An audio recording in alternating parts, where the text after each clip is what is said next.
Hey there.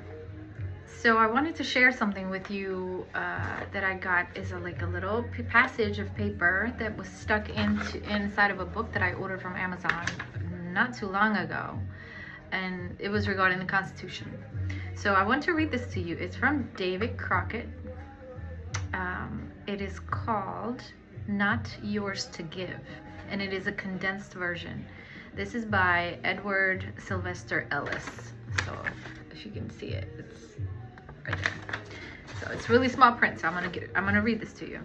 Hopefully we can understand why I'm reading it. Addressing a fellow congressman, Davy Crocket, a U.S. representative from 1827 to 1835, recalled an experience he had with an influential constituent named Horatio Bunce, B-U-N-C-E. He approached the constituent as the man was plowing his field. So Crocket goes, "Well, friend, I'm one of those unfortunate beings called candidates," and then I think he was cut off. Boons said, "Yes, I know. I voted for you the last time you were elected. I shall not vote for you again." Well, this was a Sockdolager. Sorry if I don't know how to say that one. I begged him to tell me what was the matter. Boons: "Well, Colonel, the Constitution, to be worth anything, must be held sacred and rigidly observed in all its provisions. The man who yields power and misrepresents it is the more dangerous, the more honest he is." And goes on. "You voted for a bill to appropriate $20,000 to some sufferers by a fire in Georgetown. Is that true?" Crocket: "Certainly it is, and I thought that was the last vote which anybody in the world would have found fault with." Boons: "Well, Colonel, where do you find in the Constitution any authority to give away the public's money in charity?" Okay, I'm going to read that again. "Where do you find in the Constitution any authority to give away the public money in charity? ? Crocket: "Certainly nobody will complain that a great and rich country like ours should give the insignificant sum of $20,000 to relieve the suffering of women and children, particularly with a full and overflowing treasury." Boons: "It is not the amount, Colonel, it's the principle," he said. "In the first place, the government ought to have in the treasury no more than enough for its legitimate purposes." Completely agree with this, of course. "But that has nothing to do with the question. The power of collecting and dispersing money at pleasure is the most dangerous power that can be entrusted to man. So you see that while you are contributing to relieve one, you are drawing it from thousands who are even worse off than he.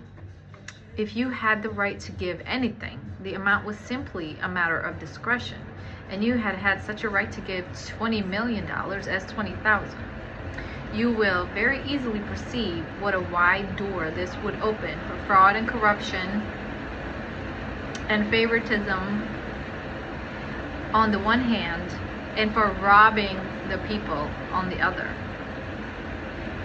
So he goes on. "No, Colonel, Congress has no right to give charity. Individual members may give as much of their own money as they please, but they have no right to touch a dollar of the public money for that purpose." Okay? I really, really like this guy. "If they had shown their sympathy for the sufferers by contributing each 1 week's pay, it would have made over $13,000. There are plenty of wealthy men in and around Washington, D.C. who could have given $20,000 without depriving themselves of even a luxury of life. The congressmen chose to keep their own money, and the people about Washington, no doubt, applauded you for relieving them from the necessity of giving by giving what was not yours to give." Understand what that means? He's saying they were so rich they could have easily given $20,000 without even hurting their own pocket, but they didn't want to give up their own money. Instead, they chose to use the people's money to give away. so not yours to give. The people have delegated to Congress by the Constitution the power to do certain things. To do these, it is authorized to collect and pay monies and do for nothing and for nothing else. So to do these, it is authorized to collect and pay monies and for nothing else. Everything beyond this is usurpation and a violation of the Constitution. So you see, Colonel, you have violated the Constitution. It is a precedent fraught with danger to the country. For when Congress once begins to stretch its power beyond the limits of the Constitution, there is no limit to it and no security for the people. I have no doubt you acted honestly, but that does not make it any better, except as far as you are personally concerned and you see that I cannot vote for you. So, finished reminiscing, Colonel Crocket turned back to his fellow congressmen. There are in that house many wealthy, very wealthy men who think nothing of spending a week's pay, or a dozen of them, for a dinner or wine party, but trash a wine party when they have something to accomplish by it. But money with them is nothing but trash when it is to come out of the people.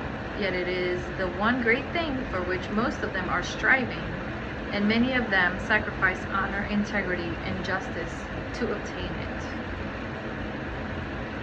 This message is sponsored by John Malloy. So you take from it what you will.